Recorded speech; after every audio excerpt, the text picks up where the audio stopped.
Pero solo el hecho de estar vivo, respirar, tener salud es motivo de gratitud. Y aun cuando estemos enfermos o pasando por un momento difícil, hay que alabar a Dios. La alabanza a Dios es el primer paso en la recuperación de cualquier problema. Bueno, vamos a la lección número 10 para el 8 de junio del año 2024. Pero antes voy a responder una pregunta de una persona que no conozco. Él escribió diciendo que él no es miembro de ninguna iglesia, no es evangélico. Sin embargo, escucha mis programas por la radio y ve los comentarios por la televisión. Y él es una persona sincera. Digo sincera por la pregunta que hizo. Dice, pastor, mi problema es mi carácter. Yo no quiero ser como soy. Yo quiero cambiar de carácter, pero no puedo. Bueno, mi amigo querido, has dado ya el primer paso. Reconocer que necesitas cambiar. Triste es cuando una persona dice, pues yo soy así como soy y nadie me cambia. Bueno, ahí no hay solución. Pero cuando tú reconoces que necesitas cambiar de carácter, ya diste el primer paso.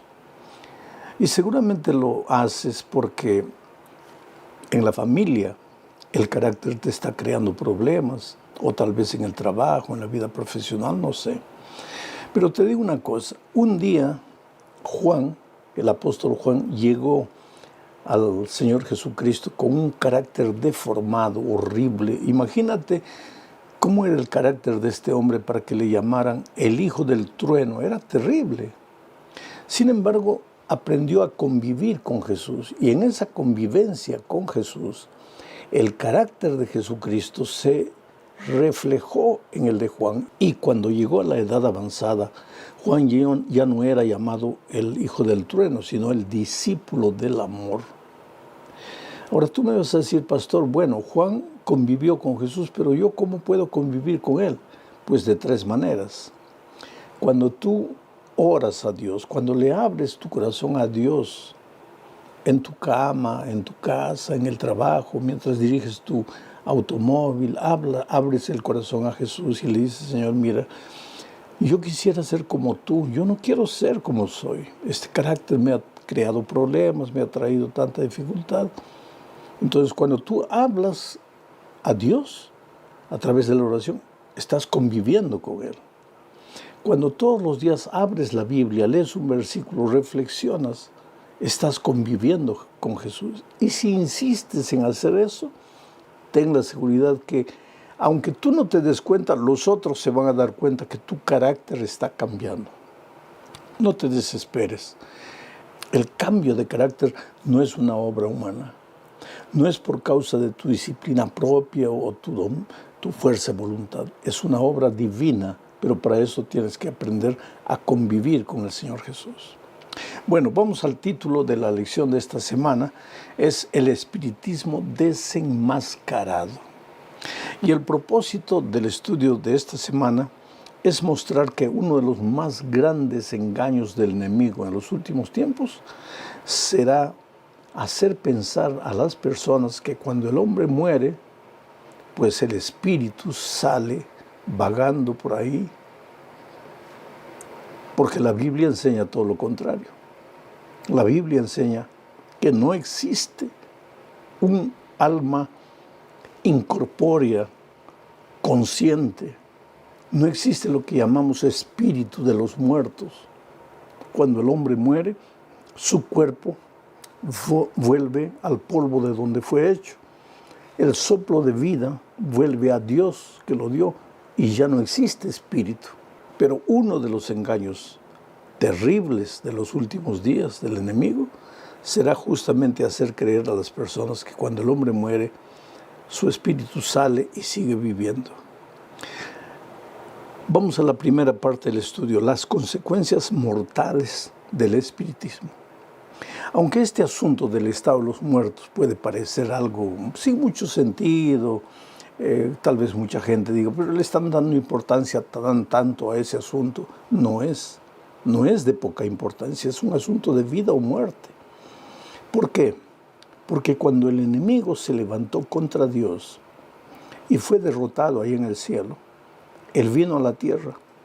Y la primera mentira, la primera seducción, el primer engaño que presentó a Eva fue justamente el hecho de que cuando tú mueres, en realidad no mueres. Y vamos a leer entonces lo que dice Génesis 3, 4 y 5. Entonces la serpiente dijo a la mujer: no moriréis, sino que sabe Dios que el día que comáis de él, del árbol, serán abiertos vuestros ojos y seréis como Dios, sabiendo el bien y el mal. Esto sucedió en el jardín del Edén. El diablo se presentó a Eva disfrazado de un animal bellísimo en el Edén, que era la serpiente. Era un animal colorido, volaba de árbol en árbol. No era el animal que se arrastraba y que muchas veces provoca asco, provoca miedo. No era.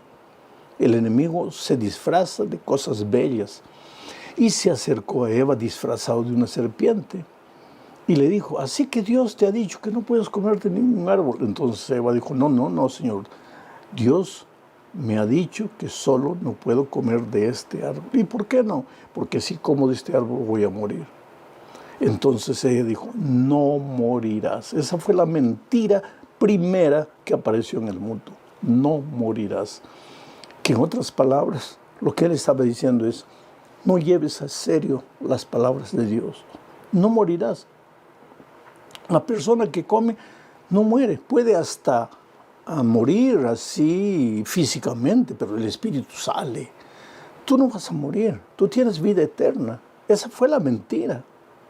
Sin embargo, ¿qué es lo que la palabra de Dios afirma? Mientras el diablo dice: no morirás, el espíritu no muere, el espíritu sigue consciente, incorpóreo, andando por ahí. ¿Qué es lo que la Biblia dice? Leo Mateo 10, 28. Y estas son palabras literales del Señor Jesucristo. Dice: y no temáis a los que matan el cuerpo, mas el alma no pueden matar.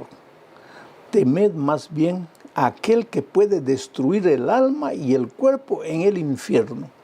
Aquí está la palabra de Dios. La vida eterna no es innata al ser humano. El ser humano no tiene vida eterna. No es que muere y sale y después se desencarna y se encarna en otra vida o que está vagando en forma de espíritu pensante. No. Eso no es lo que la palabra de Dios dice. Ahora, ¿cómo entró esta idea de la inmortalidad del alma a la iglesia? Pues es que la iglesia cristiana nació rodeada de un ambiente de paganismo, donde las naciones adoraban a muchos dioses y creían que el alma no moría, sino que el espíritu salía, después de la muerte, salía andando por ahí, vagando. Y cuando la iglesia cristiana comenzó a predicar el Evangelio, la influencia del paganismo comenzó a entrar disimuladamente a la iglesia cristiana. La única fuente de seguridad para lo que creemos es la palabra de Dios.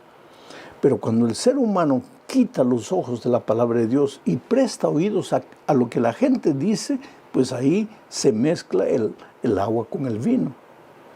Eso es lo que sucedió.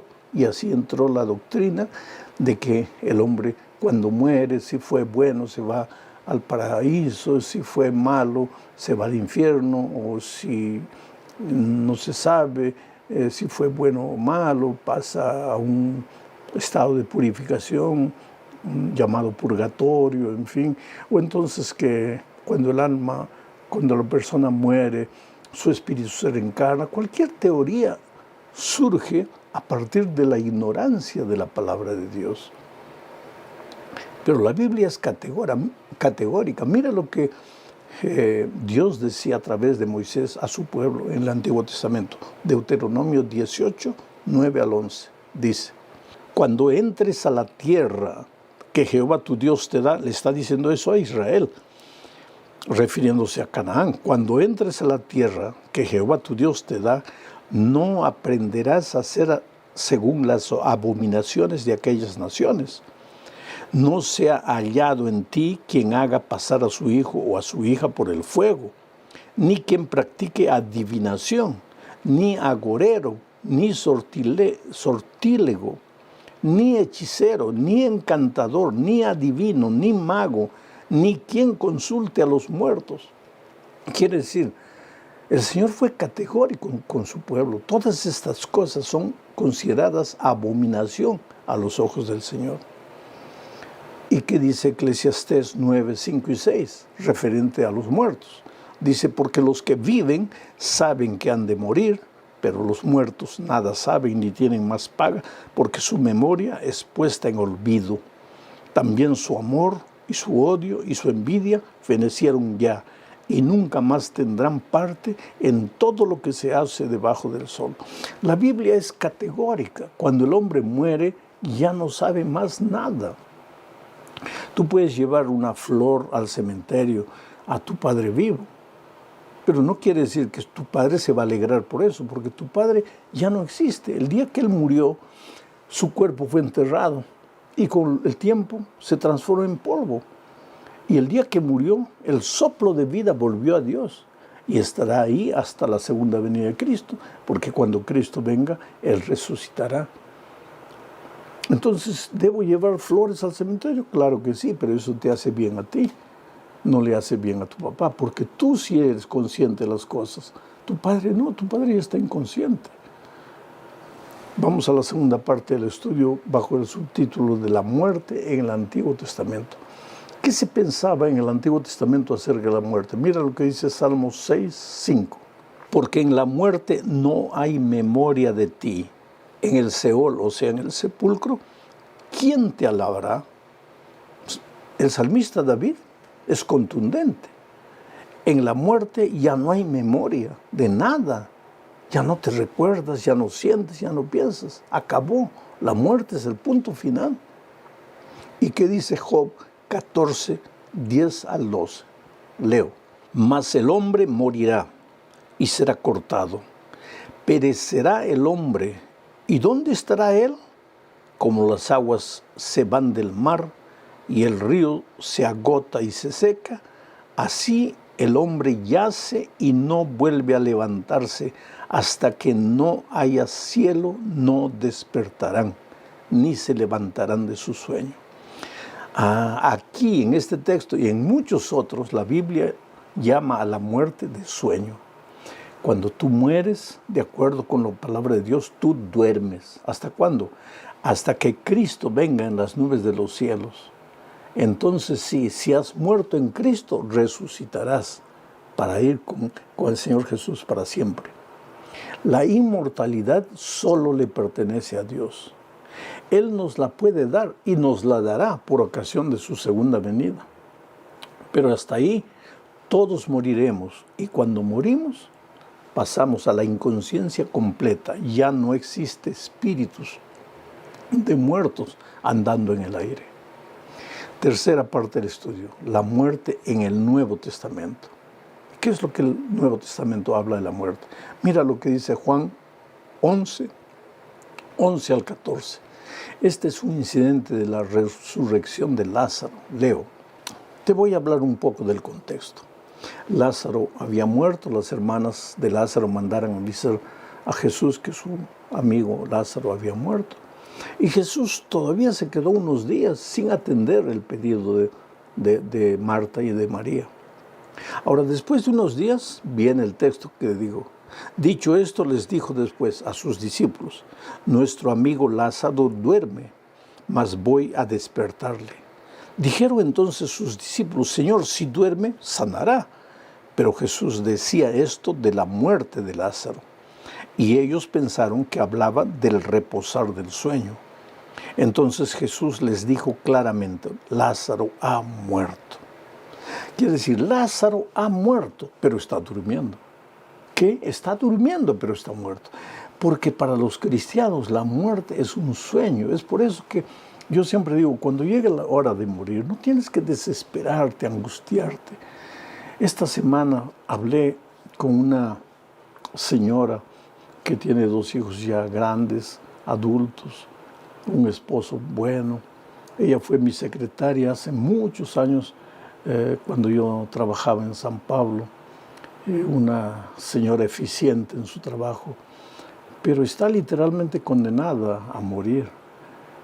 Y ella llamó a mi esposa me pasó la llamada, una serenidad en su rostro.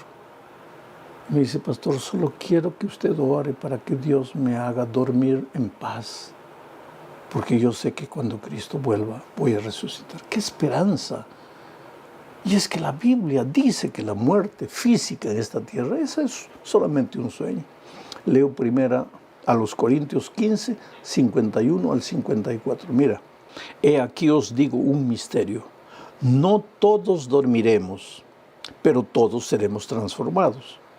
En un momento, en un abrir y cerrar de ojos, a la final trompeta, porque se tocará la trompeta y los muertos serán resucitados incorruptibles y nosotros seremos transformados, porque es necesario que esto corruptible se vista de incorrupción y esto mortal se vista de inmortalidad.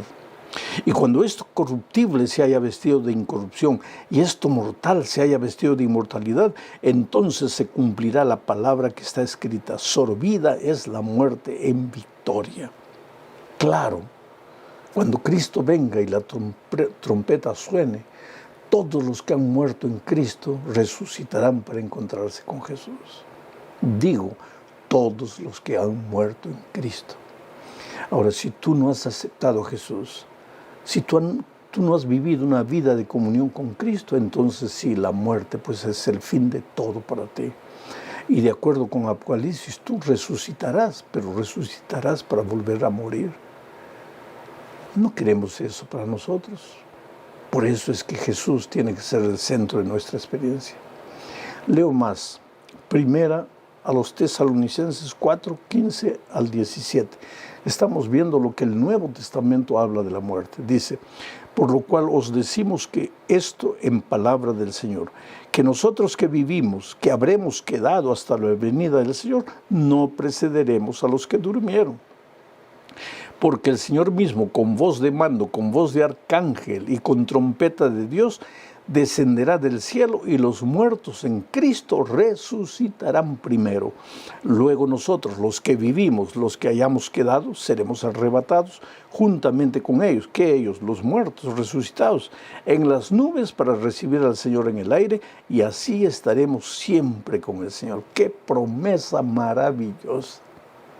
Vamos a la cuarta parte, el espiritismo en los últimos días, la primera parte. Vamos a leer Apocalipsis 16, 13 y 14. ¿Qué dice? Y vi salir de la boca del dragón y de la boca de la bestia y de la boca del falso profeta 3 espíritus inmundos a manera de ranas, pues son espíritus de demonios que hacen señales y van a los reyes de la tierra en todo el mundo para reunirlos a la batalla de aquel gran día del Dios Todopoderoso. Te explico un poco. Tenemos un gran conflicto. No vemos con nuestros ojos, pero el conflicto está ahí. De un lado, Jesucristo llamando a sus hijos. De otro lado, el enemigo de Jesús llamando también a los seres humanos para Él. Estos, los hijos de Dios, reciben la señal de Jesucristo el sábado. Y estos reciben la señal que no es del Señor Jesucristo. Uno de los instrumentos que el enemigo usa para arrastrar a su gente aquí es el espiritismo. Hacer creer a las personas que cuando el hombre muere, no muere, sino que su espíritu consciente sale andando por ahí. Y la Biblia dice que en los últimos días el espiritismo hará milagros, cosas asombrosas, cosas que nunca has visto ni has imaginado ver. Hará caer fuego del cielo, hará milagros, curaciones milagrosas, aparecerá en forma de un espíritu de muerto. El otro día un joven me dijo: pastor, yo no pensaba que los muertos, los espíritus de los muertos vivían, pero el otro día murió mi papá y él dejó mucho dinero escondido y no sabíamos dónde estaba ese dinero. Así que yo fui a una reunión espiritista y ahí invocaron el espíritu de mi padre y mi padre apareció. Yo no lo vi, pero escuché su voz, era su voz. Y le pregunté, papá, ¿dónde está el dinero? Y mi padre me dijo exactamente el lugar donde estaba el dinero. Y fuimos allá, el dinero estaba allí. Ahora yo creo en el espíritu de los muertos. Oh, querido, te digo una cosa, que tú has hablado con un espíritu es verdad, pero un espíritu de los muertos no, con el espíritu de tu papá no, porque cuando tu padre murió, su cuerpo fue al polvo y el soplo de vida a Dios. Entonces, ¿con quién hablaste? Con espíritus demoníacos. ¿Tú crees que esa tercera parte de ángeles que fue expulsa del cielo junto con Lucifer, ¿a qué se dedica hoy? Justamente a engañar, a disfrazarse, a seducir. Y mucha gente se está viniendo para aquí.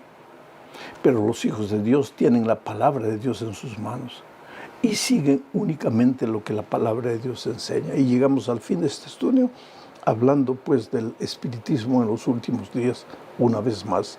Tito 2:13 dice, aguardando la esperanza bienaventurada y la manifestación gloriosa de nuestro gran Dios y Salvador Jesucristo. La esperanza de la segunda venida de Cristo. Una de las cosas que el espiritismo destruye es la esperanza de la segunda venida de Cristo. Porque si el alma no muere, si el espíritu sale vagando inconsciente o puede reencarnarse y reencarnarse una y otra vez, entonces ¿para qué necesitas que Cristo vuelva?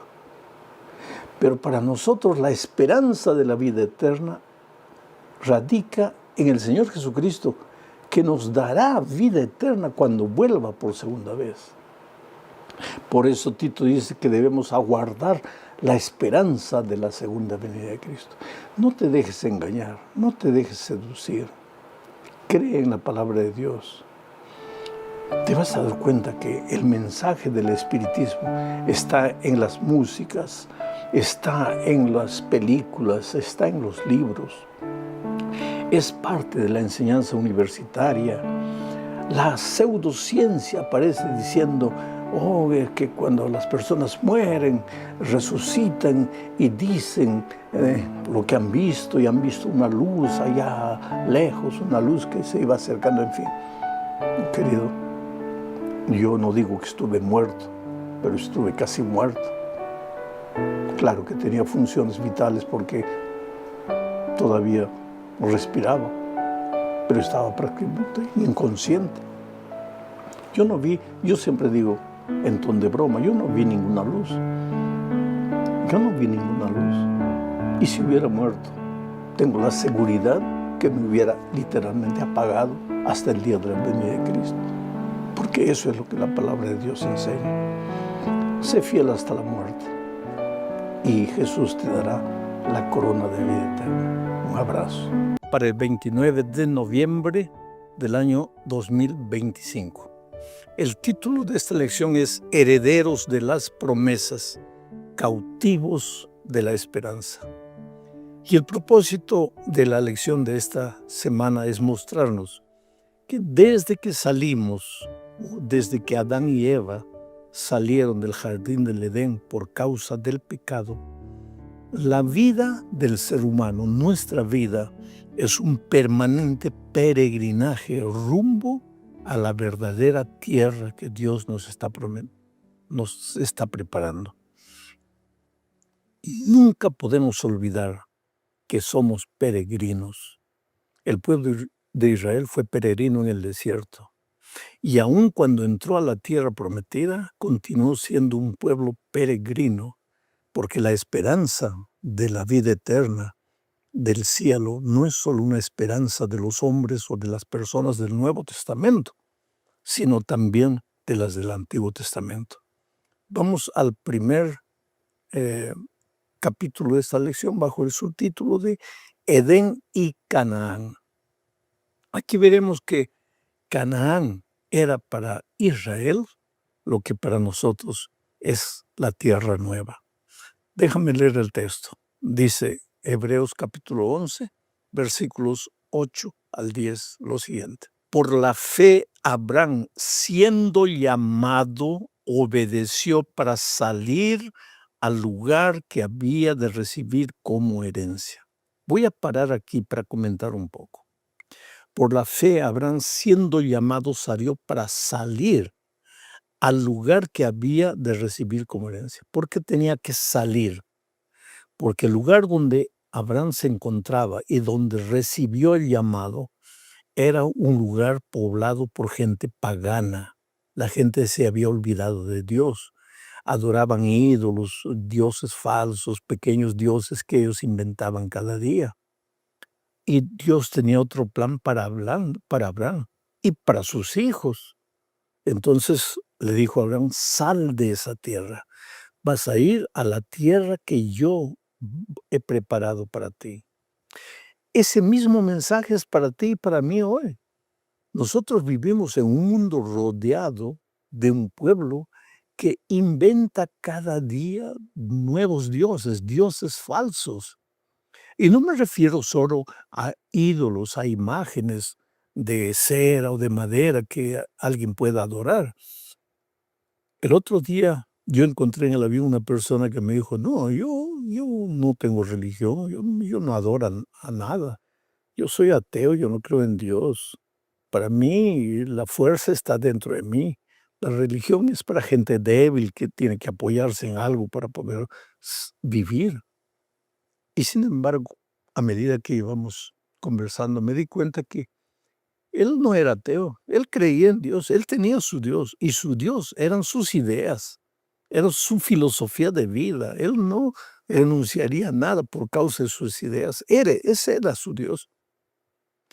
Y hoy vivimos en tiempos cuando la gente, el placer se torna un Dios, ¿ah? El poder un Dios, la fama un Dios. Hoy día con las redes sociales tú puedes ver que la gente quiere ser famosa, quiere aparecer. ¿Ah? Ojalá tuvieran un mensaje positivo que ayude a crecer a las otras personas, pero no. Entra a las redes sociales para que veas. Mi consejo es cuidado, porque el problema es que tú puedes acostumbrar, habituar a eso y ir en pos de eso.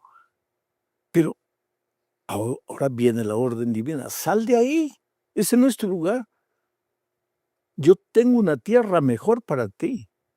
Y ahora con este comentario vuelvo a leer el texto. Por la fe Abraham, siendo llamado, obedeció para salir al lugar que había de recibir como herencia. Y salió sin saber a dónde iba. Por la fe, habitó como extranjero en la tierra prometida, como en tierra ajena, morando en tiendas con Isaac y Jacob, coherederos de la misma promesa, porque esperaba la ciudad que tiene fundamentos, cuyo arquitecto y constructor es Dios. ¿Te das cuenta? La esperanza del cielo, de la ciudad eterna, no es esperanza propia de los que vivimos en el Nuevo Testamento. Abraham, Jacob, Isaac vivieron en el Antiguo Testamento. Pero ¿qué dice aquí el texto? Que ellos se mantuvieron con la esperanza de la ciudad que tiene fundamento, cuyo arquitecto y constructor es Dios. Y esa ciudad no era Canaán terrenal. Ellos entraron a Canaán. Canaán para ellos era un símbolo de la verdadera ciudad que Dios está preparando para todos los seres humanos de todos los tiempos. Al final de cuentas, cuando Cristo vuelva, todos resucitaremos, desde Adán hasta nuestros días, todos resucitaremos, y los que hemos creído en Dios y hemos respetado el pacto de la gracia y de la obediencia, pues iremos con el Señor Jesucristo a nuestra verdadera Canaán espiritual. Vamos a la segunda parte de este estudio bajo el subtítulo de La tierra como un don. En esta parte veremos que la tierra era un don que Dios le daba a sus hijos pero solo mientras ellos respetasen el pacto. No era un don que simplemente ellos recibían y ahora podían mal usar ese don. No, no, no. Ellos tenían que seguir las instrucciones divinas. La tierra era por gracia, pero conservar la tierra era por obediencia a los principios orientadores de las instrucciones divinas. Para entender mejor voy a leer Éxodo 3:8. Mira lo que dice. Y he descendido para librarlos de mano de los egipcios y sacarlos de aquella tierra a una tierra buena y ancha, a tierra que fluye leche y miel, a los lugares del cananeo, del eteo, del amorreo, del fereceo, del heveo y del jebuseo. Se estaba refiriendo a Canaán terrenal. Los he sacado de Egipto para llevarlos a esa tierra. Esa tierra de Canaán, Dios le había prometido a Abraham, a Isaac, a Jacob. De generación en generación, Dios les recordaba que ellos eran peregrinos rumbo a su tierra, a Canaán, que Dios les había prometido. Pero esa tierra estaba amarrada, diría así, al pacto de fidelidad que el pueblo hiciera con Dios. La tierra era de ellos, estaba garantizada. Pero si ellos se desviasen de los caminos de Dios, perderían la tierra. Y eso fue lo que sucedió. Ellos se desviaron del camino de Dios. El profeta Jeremías narra eso. Cada uno hacía lo que quería, vivía como quería. Se atrevieron hasta a afrontar al propio profeta de Dios. Entonces vinieron los babilonios, los tomaron, destruyeron la ciudad, destruyeron el templo y se llevaron los jóvenes cautivos a Babilonia. ¿Por qué? ¿Por qué perdieron la tierra? Porque no respetaron el pacto, porque no siguieron las instrucciones divinas. Nosotros somos salvos por gracia. No hacemos nada, Cristo lo hizo todo en la cruz del Calvario. No podríamos hacer nada. Con nuestra humanidad no tenemos condiciones de hacer nada para salvarnos. La salvación es únicamente por gracia. Pero una vez que hemos sido salvos por gracia, vamos a vivir como gente redimida, como gente salva. ¿Y cómo vive la gente salva? Anda en los caminos de Dios, sigue las instrucciones divinas, no para ganar la salvación, porque ya ganó la salvación por la gracia maravillosa de Cristo. Este concepto tan simple es tan difícil de ser entendido por mucha gente. Pero sigamos adelante. En la parte 3 de este estudio hablaremos de el desafío de la tierra. ¿Sabes? El pueblo de Israel no era un pueblo guerrero. La tierra entonces sería dada a ellos únicamente por gracia, mientras respetasen el pacto. Para esto leo Josué capítulo 3, versículos 1, versículo 2 y también el 7. Dice así: siendo Josué ya viejo, entrado en años, Jehová le dijo: tú eres ya viejo de edad avanzada, y queda aún mucha tierra por poseer. Esta es la tierra que queda, todos los territorios de los filisteos y todos los de los jeruseos. Reparte pues ahora esta tierra en heredad a las 9 tribus y a la media tribu de Manasés. Tú te das cuenta, ya lo dije anteriormente, la tierra prometida, Canaán, no le fue entregada al pueblo de Israel en un día, en un año. Habían pasado años. Josué ya estaba viejo. Dios se le presenta y le dice: Josué, ya has vivido lo suficiente.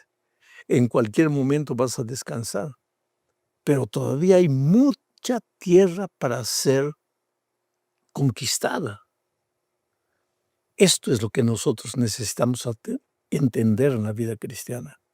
Porque en este peregrinaje rumbo a nuestra verdadera casa, el diablo va a aparecer en nuestro camino colocando obstáculos, dificultades, tierras salvajes para ser conquistadas.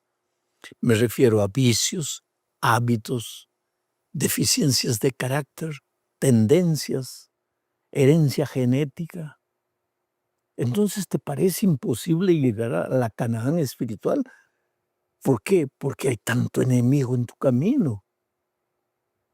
Y llegas a viejo. Y aunque has conquistado mucho, todavía te falta mucho para conquistar. Este, querido, es un desafío para que no te contentes con la mediocridad, para que no estés conforme con lo que has logrado hasta aquí. Dios ha sido bueno contigo y te ha concedido victoria sobre las tendencias, sobre los defectos, pero todavía hay mucha tierra para conquistar. Hay filisteos que te perturban. Y no estoy hablando de gente, estoy hablando de tu propia herencia genética, de tus tendencias, de tus tentaciones. El diablo viene de aquí, viene de allá, pero hay una cosa. Dios te ha prometido la tierra y vas a llegar a la tierra. Y la tierra es por gracia, pero en esta tierra tienes que aprender a depender de la gracia divina. ¿Y cómo lo haces? Buscando a Dios todos los días, estudiando la palabra de Dios todos los días, viviendo, aprendiendo a vivir en espíritu de oración y testificando el amor de Cristo. Mucha gente piensa que hacer el trabajo misionero, predicar el evangelio, yo no tengo habilidades, no tengo el don. No, querido. Predicar el evangelio no es don, es una necesidad. Tienes que hacerlo, porque así como el cuerpo humano necesita ejercitarse, moverse para durar bastante. En la vida espiritual, si tú quieres llegar a la tierra prometida, tienes que moverte. ¿Y cómo? Buscando personas para traerlas a Jesús. Ahí entra la testificación. Vamos a la cuarta parte de este estudio, bajo el subtítulo de El Jubileo. Es interesante que Israel debería recordar siempre que la tierra era de él, de Israel, pero no le pertenecía. Es por eso que Dios estableció algunos conceptos que Israel debería respetar. En primer lugar, la tierra debía descansar cada 7 años. No debía ser cultivada. ¿Para qué? Para que el pueblo de Israel recordase que aunque era dueño de la tierra no le pertenecía. La tierra pertenecía a Dios. Claro que al descansar la tierra, un año cada 7 años, también eso renovaba la misma fuerza de la tierra y la tornaba tierra más productiva. En segundo lugar, mira lo que Israel hacía. Cada 7 años también liberaba a los esclavos, porque como en todo tiempo, pues había gente desorganizada financieramente y había muchos israelitas que gastaban más de lo que recibían, que no eran fieles devolviéndole a Dios el sagrado diezmo que le pertenece a Dios y que es una señal de confianza y de pacto con Dios. En fin, vivían angustiados en deudas. Entonces, en ese tiempo la cultura era diferente. Ellos pasaban a ser esclavos, ya que no podían pagar con dinero, pagaban con su vida, con su servicio, pasaban a ser esclavos. Pero esos esclavos, por orden divina, eran liberados cada 7 años. Cosas de Dios, para mostrarle al pueblo, que aunque tenían cosas, las cosas no le pertenecían a Dios. Otra cosa era el perdón de las deudas. Cada determinado tiempo, las deudas eran perdonadas. Y entre ellas estaba la fiesta del jubileo. Cada 50 años se realizaba esta fiesta. Había mucha gente que había entregado su tierra. La tierra le era devuelta al que había entregado su tierra por causa de deudas. Todo esto, ¿para qué? Para recordarle al pueblo que aunque la tierra era de ellos, no era de ellos. Parece incoherente, ¿no es cierto? Pero eso nos recuerda también a Dios. Esta computadora Yo la compré, pero le pertenece a Dios. ¿Por qué? Porque la compré con dinero que Dios me dio. No, pero usted no se esforzó. No me esforcé. Porque las fuerzas vienen de Dios. La vida viene de Dios. ¿Tienes dinero porque vendes papas? ¿Tú crees que el dinero que tienes es fruto de tu habilidad para ir, comprar las papas, venir a la otra ciudad, vender en la otra ciudad? No. ¿Quién te da la vida? ¿Quién te da la salud? ¿Quién te mantiene? Es Dios. Por lo tanto, aunque las cosas son tuyas, no son tuyas, le pertenecen a Dios. Y en la fiesta del jubileo, el pueblo de Israel recordaba justamente eso, que era dueño de la tierra, pero la tierra por encima de todo le pertenecía a Dios. Y llegamos al fin de este estudio hablando de la tierra restaurada. Ya dije que el pueblo de Israel entró y poseyó Canaán, pero se desvió de los caminos de Dios. En consecuencia vino el enemigo, en este caso Babilonia, derrotó, quemó la ciudad, destruyó el templo y se llevó a los jóvenes hebreos cautivos a Babilonia. Uno para allá, otro para allá, distribuidos por los cantos de la tierra. Pero cuando ellos reconocieron su pecado, los israelitas se arrepintieron, lloraron, clamaron a Dios. Dios cumplió la promesa de traerlos de nuevo y reunirlos. Mira lo que dice Ezequiel capítulo 11, versículos 17 al 20. Di, por tanto, así ha dicho Jehová el Señor: yo os recogeré de los pueblos y os congregaré de las tierras en las cuales estáis esparcidos, y os daré la tierra de Israel. Esto sucedió durante el exilio. Dios levantó al profeta Ezequiel, un pueblo esclavizado ahora en Egipto, triste por causa de su desobediencia. Dios usa a Ezequiel para traer palabras de ánimo. Dios, ¿qué le promete Dios? Los recogeré, los traeré, los juntaré de nuevo, restauraré la tierra de Israel. Sigo leyendo el versículo 18, dice, y volverán allá. ¿Allá dónde? A Jerusalén, a la tierra, y quitarán de ella todas sus idolatrías y todas sus abominaciones. Pues era por causa de esto que ellos fueron cautivos. Ahora volverán, pero ahora arreglarán la vida, limpiarán los altares inmundos, adorarán únicamente a Dios. Luego, ahora el versículo 19 dice, y les daré un corazón y un espíritu nuevo pondré dentro de ellos, y quitaré el corazón de piedra de en medio de su carne, y les daré un corazón de carne, para que anden en mis ordenanzas y guarden mis decretos y los cumplan y me sean por pueblo y yo sea a ellos por Dios. ¿Entendiste el mensaje? Dios le dio a Israel la tierra de Canaán por gracia. No hicieron nada, pero les dio instrucciones. ¿Recuerdas que cuando construyeron el altar escribieron las instrucciones ahí? Pero ellos se olvidaron de las instrucciones, no las cumplieron, no las obedecieron, se apartaron de Dios, cayeron en la idolatría, en el paganismo. Bien, vino el enemigo, los encontró sin la protección divina, porque tú estás bajo la protección divina cuando estás en Dios. Cuando te apartas de Él, pues estás sin la protección divina. No es que Dios te abandona, Dios te sigue, Dios te llama, pero si tú te vas, ¿qué puede hacer Dios? Vino el enemigo, Babilonia, los llevó cautivos. Ahora viene la promesa de Dios. Yo los traeré de nuevo a la tierra. Pero ahora viene una promesa bonita que sirve para ti y para mí. Y yo arrancaré de tu corazón, de tu cuerpo, el corazón de piedra, duro, terco, orgulloso, vanaglorioso. Lo arrancaré. Te daré un corazón de carne.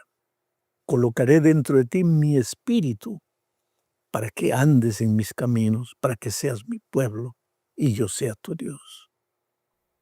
Oh, queridos, a veces la vida tiene que golpearnos para entender que estamos lejos de Dios.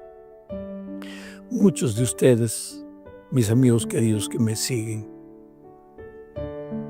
no están en la iglesia. están apartados de Dios y apartados de la iglesia, por motivos que yo no sé. Pero tú me acompañas, tú estás conmigo semana a semana. Tú eres una persona linda, sincera, Dios te ama mucho. Pero a veces la vida tiene que golpearnos para entender que no podemos limitarnos a mirar un video por semana. Hay que renovar el pacto con Dios. Hay que volver a Dios. Dile, Señor, arranca de mí este corazón orgulloso, este corazón soberbio. Dame un corazón de carne, coloca tu espíritu en mí. Enséñame a caminar en tus caminos y entonces vas a ver cómo las nubes desaparecen, la tristeza desaparece, el miedo del futuro desaparece, la depresión desaparece y amanece un nuevo día en tu existencia. Dios te bendiga, querido. Vamos esta semana a la lucha, al trabajo, pero confiando en Dios, dependiendo de Dios, caminando con Dios. Felicidades, un abrazo, que Dios te bendiga.